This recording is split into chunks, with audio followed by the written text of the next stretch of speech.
नमस्कार, मैं रवीश कुमार। मध्य प्रदेश की राजनीति को समझना है तो नतीजों से बहुत पहले के अखबारों की हेडलाइन पलटकर देखिए। चुनावी कवरेज में शिवराज सिंह चौहान की विदाई के अनेक लेख मिल जाएंगे। शिवराज सिंह चौहान की दो तरह से विदाई दिखाई जा रही थी। एक, उनकी सरकार से जनता बहुत नाराज है, और दो, केंद्रीय नेतृत्व अब उन्हें किनारे लगाना चाहता है।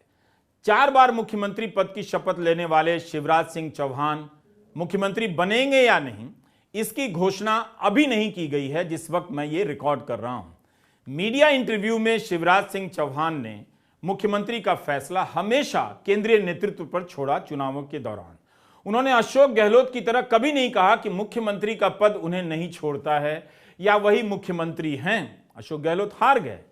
इस हालात में शिवराज सिंह चौहान ने वापसी की है। 20 साल की सत्ता के प्रति नाराजगी और उदासीनता को खारिज करते हुए उन्होंने अपने लिए जीत का रास्ता बनाया है। ऐसा नहीं था कि शिवराज सिंह चौहान को मीडिया हमेशा से ही नायक बता रहा था, जिस तरह से आज बता रहा है। मध्य प्रदेश के नतीजे बता रहे हैं कि लहर शिवराज सिंह चौहान के लिए ही चल रही थी, और यह लहर कोई एक दिन में पैदा नहीं होती। मीडिया किसी और के लिए लहर देख रहा था, जो आज गलत साबित हुई। 11 नवंबर को इंडियन एक्सप्रेस में वंदिता मिश्रा का यह लेख है कि शिवराज सिंह चौहान मध्य प्रदेश में मुख्यमंत्री पद के उम्मीदवार नहीं हैं, और इस चुनाव में इस बात के कई संकेत मिलते हैं, जिससे पता चलता है कि शिवराज सिंह चौहान का दायरा अब सिकुड़ता जा रहा है। वंदिता मिश्रा अपने लेख में इस पोस्टर की बात करती हैं जो हम दिखा रहे हैं कि बीजेपी का आला कमान जोर लगा रहा है। इसमें 12 चेहरे हैं, शिवराज उनमें से एक हैं, और नरेंद्र मोदी सबसे बड़े चेहरे के रूप में पेश किए गए हैं। पहली बार राज्य में बीजेपी ने अलग अलग नेताओं के नेतृत्व में जन आशीर्वाद यात्रा शुरू की, जबकि पिछले चुनाव में शिवराज के नेतृत्व में ही यात्रा निकाली गई थी। 14 नवंबर को हिंदुस्तान टाइम्स में चेतन चौहान का यह लेख छपता है। लिखते हैं कि 17 नवंबर को होने वाले चुनाव में बीजेपी ने अभी तक मुख्यमंत्री के चेहरे की घोषणा नहीं की है। यह मतदान से 3 दिन पहले की रिपोर्ट है। रिपोर्ट में मतदाता का बयान छापा गया है कि मामा का अब कंट्रोल नहीं रहा। अक्टूबर महीने में नवभारत में रिपोर्ट छपती है कि शिवराज बीजेपी के सीएम फेस नहीं है, फिर भी पीएम ने उनकी तारीफ की है। चुनाव से 1 महीना पहले शिवराज को गुड बाय नेता के तौर पर लिखा जाने लगा था। 3 नवंबर की पीटीआई की खबर है। हेडलाइन में सवाल है कि क्या भाजपा द्वारा सीएम का चेहरा ना बनाए जाने के बाद बुधनी शिवराज का समर्थन करेगा? तो इस तरह से उन्हें किनारे लगाया जा रहा था। क्या ये सभी गलत रिपोर्टिंग कर रहे थे? इस तरह से फैसला देना मेरे लिए सही नहीं है। इन्हें बीजेपी के भीतर से जो फीडबैक मिल रहा था वही लिख रहे होंगे। आप ये मान सकते हैं कि 2014 के बाद बीजेपी की राजनीति में मोदी शाह की वाहवाही कुछ ज्यादा हो जाती है, लेकिन पूरी तरह इन सभी खबरों को आप गलत नहीं कह सकते कि शिवराज को किनारे किया जा रहा था। इसलिए आपको पिछले 3-4 महीने में ऐसी कई रिपोर्ट मिल जाएगी जिनमें बीजेपी के भीतर से शिवराज सिंह चौहान की विदाई दिखाई जा रही थी। लेकिन आज सब पलट गया है। शिवराज सिंह चौहान इतने अलोकप्रिय और अवांछित हो गए थे, तो फिर यह कैसे हो गया कि जनता में उनके लिए लहर पैदा हो गई? क्या पत्रकारों ने यह नहीं देखा, या जो देख रहे थे उसके बाद भी कुछ और लिखा? पत्रकार क्यों नहीं देख पाए कि जनता शिवराज सिंह चौहान के साथ ही बनी हुई है? यह सवाल मीडिया के भीतर तो उठेगा ही। लेकिन आज की जीत में आप देखेंगे कि शिवराज सिंह चौहान काफी देर तक हेडलाइन में बने रहे, जबकि चुनाव का चेहरा प्रधानमंत्री मोदी थे। नतीजे आते ही गोदी मीडिया का विश्लेषण बदल जाता है। हमने चुनाव कवर नहीं किया, मैं अपनी सीमा जान गया हूं। मुझे यह स्वीकार करना ही पड़ेगा कि मैं न्यूज चैनल में अब नहीं हूं, क्योंकि मैं यह मानता हूं कि पत्रकारिता एक सिस्टम से चलती है। सिस्टम के बिना पत्रकारिता की जा सकती है, कई लोग करते हैं, मगर उसका दायरा हमेशा और कई मौकों पर सीमित लगेगा। इसलिए जब कई लोग मुझे अप्रोच करते हैं अपने मुद्दों को लेकर, तो मैं मना भी करता हूं कि इस रिपोर्ट को करने के लिए मेरे पास सिस्टम नहीं है। आपको इसके साथ जीना ही पड़ेगा कि इस देश में सब कुछ है, मगर आपके लिए मीडिया नहीं है। और उसका विकल्प मैं अकेले नहीं बन सकता या कोई दूसरा व्यक्ति नहीं बन सकता। नतीजों के दिन आप उस तरह का सिस्टम बना ही नहीं सकते जैसा गोदी चैनल करते हैं। इस एक दिन के लिए सैकड़ों लोग काम करते हैं और करोड़ों रुपए का खर्चा होता है। तमाम संसाधनों से लैस चैनलों और अखबारों ने अपने संवाददाता मध्य प्रदेश में भेजे। उन्हें फिर से अपनी रिपोर्ट पलटकर देखने की जरूरत है। क्या उन्हें शिवराज सिंह चौहान की जीत नहीं दिखी? क्या उन्हें नहीं दिखा कि शिवराज सिंह चौहान अपनी पार्टी के नेतृत्व से भी लड़ रहे हैं, उन पोस्टरों में जगह के लिए भी लड़ रहे हैं जिनमें उनकी अकेले की तस्वीर बहुत कम नजर आती है, बहुत जगहों पर नजर ही नहीं आती। जरूर कुछ संवाददाताओं ने इसे देख लिया होगा कि मध्य प्रदेश में कमलनाथ पिटे हुए मोहरा साबित होने वाले हैं और शिवराज सिंह चौहान घिस जाने के बाद भी अपनी चमक बनाए रखेंगे। इसलिए हमने आज अपना थंबनेल ऐसा बनाया है। शिवराज ने मोदी को हराया और कमलनाथ ने राहुल को। जीत के दिन यह अटपटा लगना भी चाहिए कि इस तरह का थंबनेल क्यों, लेकिन अंदर की राजनीति लिखने वालों को शिवराज सिंह चौहान ने गलत साबित कर दिया और वे प्रचंड बहुमत से मध्य प्रदेश में वापसी कर गए। धीरेन्द्र शास्त्री की शरण में जाने वाले कमलनाथ ने राहुल गांधी को हरा दिया। मध्य प्रदेश में कांग्रेस हारी है क्योंकि वह पिछली बार के बराबर भी सीट नहीं ला सकी। कमलनाथ को फिर से धीरेन्द्र शास्त्री के पास पर्ची निकलवानी चाहिए या खुद ही पार्टी से निकल जाना चाहिए। बीजेपी के भीतर शिवराज सिंह चौहान को लेकर क्या चल रहा था, इसे जानने और बताने का मैं दावा नहीं कर रहा। मीडिया रिपोर्ट के आधार पर आपको बता रहा हूं। टीवी पर कई लोगों को दावे के साथ आज सुबह विश्लेषण करते देखा जैसे सब पता हो। क्या बीजेपी को पता था कि मध्य प्रदेश में शिवराज सिंह चौहान की लहर चल रही है? लेकिन सोशल मीडिया के पेज को पलटकर देखने से लग रहा है, बीजेपी के सोशल मीडिया के पेज को, कि शिवराज सिंह चौहान की विदाई लिखने वाले पत्रकार बहुत गलत भी नहीं थे। वो उस समय जो हो रहा था पार्टी के भीतर वही लिख रहे थे, जो देख रहे थे वही आपको बता रहे थे। बीजेपी मध्य प्रदेश के ट्विटर हैंडल पर 12 लाख फॉलोअर हैं। 17 नवंबर को मध्य प्रदेश में मतदान हुआ। इस दिन बीजेपी मध्य प्रदेश के ट्विटर हैंडल से 46 ट्वीट किए गए। करीब करीब 46 में से 23 ट्वीट मतदाताओं का शुक्रिया कर रहे थे। कुछ में केंद्रीय और राज्य की योजनाओं का प्रचार था और 7 ट्वीट कांग्रेस के विरोध में था। मगर 10 ऐसे पोस्टर या वीडियो डाले गए जो प्रधानमंत्री नरेंद्र मोदी, राष्ट्रवाद और राम मंदिर को लेकर किए गए थे, जिनमें वोटर प्रधानमंत्री का शुक्रिया अदा कर रहा है। केवल 3 पोस्ट में, बीजेपी मध्य प्रदेश के केवल 3 पोस्ट में शिवराज सिंह चौहान का हमें जिक्र मिला। इसमें मतदाता ही शिवराज सिंह चौहान की तारीफ कर रहे थे। एक वीडियो में शिवराज का बयान चलाया गया था। 3 दिसंबर को जब रुझानों से साफ हो गया कि शिवराज सिंह चौहान ने एक बड़ी बढ़त बना ली है, तब भी बीजेपी के फेसबुक पेज पर 11 बजे एक पोस्टर डाला जाता है जिस पर लिखा है एमपी के मन में मोदी। कार्टून की तरह यह पोस्टर बनाया गया है। यह 27 अक्टूबर को भाजपा मध्य प्रदेश के फेसबुक पेज पर डाली गई डिस्प्ले फोटो है। इसमें लिखा है कि एमपी के मन में मोदी और पोस्टर पर केवल मोदी का चेहरा है, शिवराज सिंह चौहान का फोटो नहीं है। क्या सही में बीजेपी शिवराज सिंह चौहान को किनारे कर रही थी? इसका तुरंत जवाब मिलेगा कि पोस्टर से लेकर वरिष्ठ पत्रकारों की रिपोर्ट भी तो यही कह रही है। उन्हें मुख्यमंत्री का उम्मीदवार भी घोषित नहीं किया गया। एक थ्योरी यह भी हो सकती है कि क्या जानबूझकर ऐसा दिखाया गया कि शिवराज को केंद्रीय नेतृत्व किनारे कर रहा है, वे चारों तरफ से घिर गए हैं ताकि उनके प्रति जनता में सहानुभूति पैदा हो। इस बारे में मैं निश्चित तौर पर कुछ नहीं कह सकता। हमेशा याद रखिए, मैं मध्य प्रदेश नहीं गया था तो पोस्टर चल रहा था एमपी के मन में है मोदी। और इसे कितने तरीके से बीजेपी ने लिखा और प्रचारित किया। यह पोस्टर कहता है कि किसानों के मन में है मोदी। मध्य प्रदेश की जनता के नाम प्रधानमंत्री मोदी का यह संदेश देखिए। इस पूरे पत्र में कहीं नहीं लिखा है कि शिवराज ने बहुत अच्छा काम किया है। बाकी सारी बातें इसमें हैं। यह पत्र और पोस्टर चुनाव से, मतदान से 2 दिन पहले का है। मतदान के 2 दिन पहले बहनों को लेकर कुछ पोस्टर आप देख सकते हैं।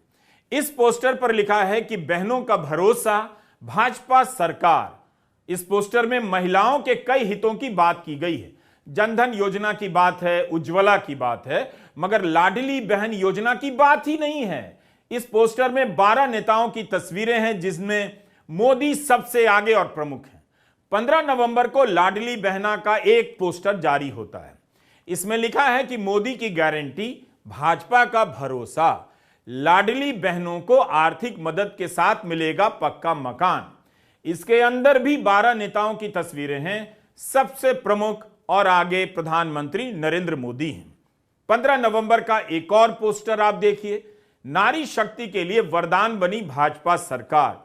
इसमें भी शिवराज सिंह चौहान इस योजना का चेहरा नहीं है। 15 नवंबर का यह तीसरा पोस्टर देखिए, लाडली बहना का नाम है, मगर चेहरा कौन है? ठीक से देखिए, प्रधानमंत्री नरेंद्र मोदी। शिवराज सिंह चौहान का चेहरा इस पोस्टर में नहीं है। इस पोस्टर में शिवराज सिंह चौहान की तस्वीर हमें मिली, जो भाई दूज के दिन उनके संवाद को लेकर थी कि वे इस दिन मध्य प्रदेश की लाडली बहनों से संवाद करेंगे। हमने ये सारी तस्वीरें बीजेपी मध्य प्रदेश के ट्विटर हैंडल से ली हैं। अगर आप इन प्रचार पोस्टरों को देखें तो पता चलता है कि कोई पार्टी चुनाव के दौरान किस तरह से मैसेजिंग कर रही है। आपने देखा कि कई पोस्टरों में लाडली बहना का जिक्र है, मगर वहां शिवराज का जिक्र नहीं है। उनके साथ कई नेताओं की तस्वीरें हैं, मगर सबसे प्रमुख प्रधानमंत्री मोदी हैं। प्रचार पोस्टरों और वीडियो में शिवराज सिंह चौहान की उपस्थिति से ऐसा नहीं लगा कि वे इस मैच के कप्तान हैं। इसलिए आज के दिन शिवराज सिंह चौहान बीजेपी के बहुत बड़े हीरो हैं। एक और बात आप चाहें तो देख सकते हैं, थोड़ी देर के लिए मान लीजिए कि शिवराज सिंह चौहान अलोकप्रिय हो गए थे, जनता उन्हें लेकर उदासीन थी, तो भी केंद्रीय नेतृत्व ने दांव चला और मोदी का चेहरा आगे कर दिया। इस तरह से भी देखिए, लेकिन कांग्रेस ने ऐसा क्यों नहीं किया? कई मीडिया रिपोर्ट में कमलनाथ के आलस्य और उदासीनता को लेकर रिपोर्ट आ रही थी, मगर राहुल गांधी या कांग्रेस अध्यक्ष खड़गे ने अपने आप को आगे नहीं किया, कमलनाथ के भरोसे छोड़ दिया, जो मध्य प्रदेश में भाजपा के कमल बन गए। 2013 की इन खबरों का क्या आज कोई मतलब रह जाता है? लेकिन देखने में क्या बुराई, ये सारी खबरें बता रही हैं कि शिवराज ने अपने प्रचार पोस्टर में मोदी का फोटो नहीं लगाया। 2013 की बात है, लाल कृष्ण आडवाणी की तस्वीर थी, मगर मोदी की नहीं। जब पूछा गया तो शिवराज सिंह चौहान ने कहा कि आडवाणी ही हमारे राष्ट्रीय नेता हैं, मोदी से हमारे कोई मतभेद नहीं है। इस पोस्टर में वाजपेयी की तस्वीर थी, जेटली और सुषमा स्वराज से लेकर अनंत कुमार और राजनाथ सिंह भी मौजूद थे, मगर मोदी की तस्वीर नहीं थी। उस वक्त तक मोदी को प्रधानमंत्री पद के उम्मीदवार के तौर पर देखा जाने लगा था। अब एक बार फिर से इन पोस्टरों को देखिए। 10 साल बाद 2023 में जब बीजेपी प्रचार पोस्टर बनाती है तो सबसे आगे मोदी की तस्वीर करती है। उनके साथ 11 अन्य नेताओं की तस्वीरें हैं और शिवराज उनमें से एक हैं, एकमात्र नहीं। शिवराज सिंह चौहान ने वाकई बड़ी जीत हासिल की है। टीवी स्टूडियो के एंकर आज डांस कर रहे हैं कि शिवराज ने ये कर दिया, वो कर दिया, मगर क्या इनमें से किसी ने यह सवाल तब किया था कि दिल्ली से बीजेपी अपने क्षेत्रीय नेताओं को खत्म कर रही है, शिवराज जैसे लोकप्रिय नेताओं को किनारे कर रही है? अब सभी शिवराज किए जा रहे हैं। सबको दोनों हाथ जोड़ के प्रणाम। यूपी में जब योगी का जादू चला तो मध्य प्रदेश में भी शिवराज सिंह चौहान बुलडोजर की राजनीति करने लगे, मगर जिस वक्त उन्हें चारों तरफ से घिरता हुआ बताया जा रहा था, शिवराज ने चुपचाप बुलडोजर को छोड़ दिया और मामा का अवतार धारण कर लिया। लाडली बहन योजना के बहाने महिलाओं से सीधा संवाद करने लगे। निश्चित रूप से कोई जीत एक योजना के दम पर नहीं होती है, मगर महिलाओं के खाते में 1250 रुपए डालकर उन्होंने बता दिया कि जो शुरू हुआ है आगे जारी रहेगा। लाडली बहन योजना इसी साल शुरू हुई। शिवराज सिंह चौहान ने कहा कि 23 से 60 साल के बीच की महिलाओं को हर महीने खाते में सीधा 1250 रुपए मिलेंगे और इसे 3000 तक बढ़ाया जाएगा। बल्कि वे बताने लगे कि आगे आने वाले समय में लाडली बहन योजना की राशि बढ़ाते रहेंगे। मध्य प्रदेश में बेरोजगारी का भी काफी जोर चला। ऐसा लग रहा था कि युवा शिवराज सिंह चौहान से नाराज हैं, मगर युवाओं ने सभी को गलत साबित कर दिया कि वे शिवराज सिंह चौहान से कभी नाराज नहीं थे। कांग्रेस पुरानी पेंशन योजना की बात कर रही थी, मगर पेंशन का जोर ना तो यूपी में चला, ना राजस्थान में और ना मध्य प्रदेश में। एक तरह से शिवराज सिंह चौहान ने केवल एंटी इनकम्बेंसी को नहीं हराया, बल्कि कांग्रेस अपने वादों के सहारे जिन उम्मीदों को बढ़ा चढ़ाकर बता रही थी, शिवराज सिंह चौहान ने उन्हें भी मात दी है। इसलिए राजनीतिक लड़ाई के मामले में शिवराज सिंह चौहान बड़े नेता साबित हुए। 7 सांसद विधायक का चुनाव लड़ रहे हैं। असल में वे एक दूसरे के कितने प्रतिद्वंदी हैं कहना मुश्किल है, मगर इन सभी केंद्रीय मंत्रियों और सांसदों को शिवराज सिंह चौहान के नेतृत्व में अब अगले 5 साल तक काम करना पड़ सकता है। आप याद कीजिए, बीजेपी के उम्मीदवारों की सूची जारी हो रही थी। 3 सूचियों में शिवराज सिंह चौहान का नाम नहीं आया। अक्टूबर के पहले हफ्ते में अपने गृह जिले सीहोर में जनता से ही सवाल कर दिया कि मैं चुनाव लड़ूं या नहीं लड़ूं। उससे कुछ दिन पहले उनका बयान आया कि ऐसा भैया मिलेगा नहीं, जब मैं चला जाऊंगा तब याद आऊंगा तुम्हें। उन्हीं दिनों डिंडोरी में चरण पादुका कार्यक्रम के दौरान बयान आया कि मुझे दिल से ईमानदारी से बताना मैं कैसी सरकार चला रहा हूं, अच्छी सरकार चला रहा हूं कि बुरी सरकार चला रहा हूं, तो ये सरकार आगे चलनी चाहिए कि नहीं, मामा को मुख्यमंत्री बनना चाहिए कि नहीं, मोदी जी को प्रधानमंत्री बनना चाहिए कि नहीं। शिवराज सिंह चौहान ने भी जीत का श्रेय प्रधानमंत्री मोदी को दिया है। जाहिर सी बात है, हर जीत में प्रधानमंत्री मोदी को श्रेय तो मिलेगा ही, मगर मध्य प्रदेश की कहानी उससे कुछ अलग भी है।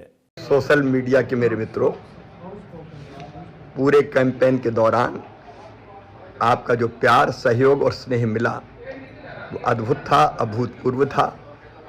उसी प्यार और सहयोग के जरिए आज भारतीय जनता पार्टी ने मध्य प्रदेश में ऐतिहासिक सफलता प्राप्त की है।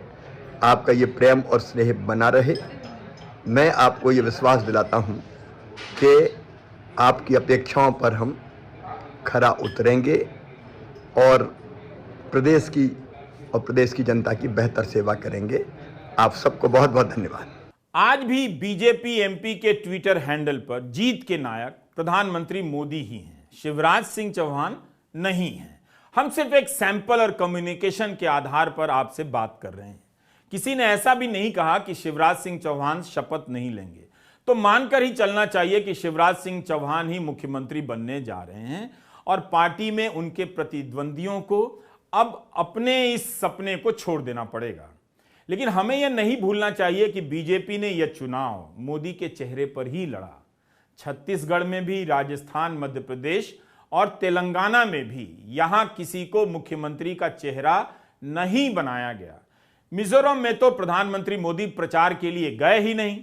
ऐसा बहुत कम होता है जब किसी राज्य में प्रधानमंत्री प्रचार के लिए न जाएं। बीजेपी नतीजों को लेकर आश्वस्त नहीं थी, मगर हताश होकर चुनाव नहीं लड़ रही थी, सतर्क होकर लड़ रही थी। तभी उसने राजस्थान और मध्य प्रदेश में 7 सांसदों को विधानसभा के मैदान में उतार दिया। टाइम्स ऑफ इंडिया की एक रिपोर्ट में बताया गया है कि प्रधानमंत्री मोदी ने आखिरी 30 दिनों में मध्य प्रदेश में 15 रैलियां की, मगर शिवराज सिंह चौहान ने 160 सभाएं की। 160 सभाएं करने वाले के प्रभाव और परिश्रम को आप कैसे खारिज कर सकते हैं? शिवराज सिंह चौहान जीत के दम पर बीजेपी के पोस्टरों में लौटेंगे, ऐसी उम्मीद की जानी चाहिए। इस तरह के माहौल में पार्टी नेतृत्व भी अब यह जोखिम नहीं लेगा कि उनकी जगह किसी और को सत्ता सौंप दी जाए। शिवराज सिंह चौहान ने हेडलाइन की सारी जगहें ले ली हैं। आज के दिन शिवराज सिंह चौहान कमलनाथ का धन्यवाद कर रहे होंगे। 2018 में कांग्रेस ने कमलनाथ को मुख्यमंत्री बनाया, मगर पार्टी टूटकर बीजेपी में चली गई और शिवराज मुख्यमंत्री बन गए। 2023 में कमलनाथ कांग्रेस का नेतृत्व कर रहे थे, शिवराज सिंह चौहान मुख्यमंत्री बन गए। कमलनाथ को धीरेन्द्र शास्त्री के यहां काम खोज लेना चाहिए, उनकी लोकप्रियता अब काफी बढ़ जाएगी। एक पत्रकार ने लिखा है कि कमलनाथ दोपहर के समय ही प्रचार से लौट आया करते थे, इसलिए बीजेपी सत्ता में लौट आई। वैसे विश्लेषणों का कोई अंत नहीं होता। इस छोर से अगर आप कमजोर साबित होते हैं तो विश्लेषक दूसरा छोर पकड़कर आपके बीच आ जाता है। राजस्थान में कहा जा रहा है कि पेपर लीक के कारण कांग्रेस हार गई, मगर मध्य प्रदेश में व्यापम हुआ। यहां भी बेरोजगारी और परीक्षाओं के सवाल सड़कों पर आए, लेकिन बीजेपी जीत गई। दरअसल चुनाव कहीं और से लड़ा जाता है। मीडिया जो जानता है और आपको बताता है, मेरे हिसाब से वो चुनावी राजनीति का केवल 30% होता है, बल्कि 30% भी नहीं होता। इसलिए आप इन रिपोर्ट के जरिए बहुत कुछ नहीं जानते हैं। संगठन के भीतर इतना कुछ होता है जो पत्रकारों को पता तक नहीं चलता। कुछ पत्रकार जान जाते हैं मगर वो बता नहीं सकते। बता देंगे तो उनका यह सब जानना बंद हो जाएगा। रही बात जनता की, तो सड़क पर जनता कैमरों पर जो बोल रही होती है, जरूरी नहीं कि वो मतदाता की आवाज हो। जब यह बात मुझे समझ में आ गई, तभी से चुनावों के दौरान लोगों के बीच जाना बंद कर दिया। सब कुछ इतना खिंच गया है और बंट गया है, बिखर गया है कि सभी अपने अपने हिसाब से कहना चाहते हैं और सुनना चाहते हैं। कई लोगों ने कहा कि आप क्यों नहीं जाते। आप फिर से मुझे आज जवाब मिल गया है। क्या संवाददाताओं को नहीं जाना चाहिए? एकदम जाना चाहिए, मगर मुद्दों की रिपोर्टिंग करनी चाहिए। कौन जीत रहा है, किसका पत्ता कट रहा है, कौन चेहरा है या नहीं है, इन सबके आसपास चुनावी जिज्ञासाएं पैदा की जाती हैं, जो कभी कभी सब सही साबित हो जाती हैं, कभी गलत साबित हो जाती हैं। पत्रकारों को इन चक्करों में नहीं पड़ना चाहिए, कम से कम आधिकारिक रूप से। नमस्कार, मैं रवीश कुमार।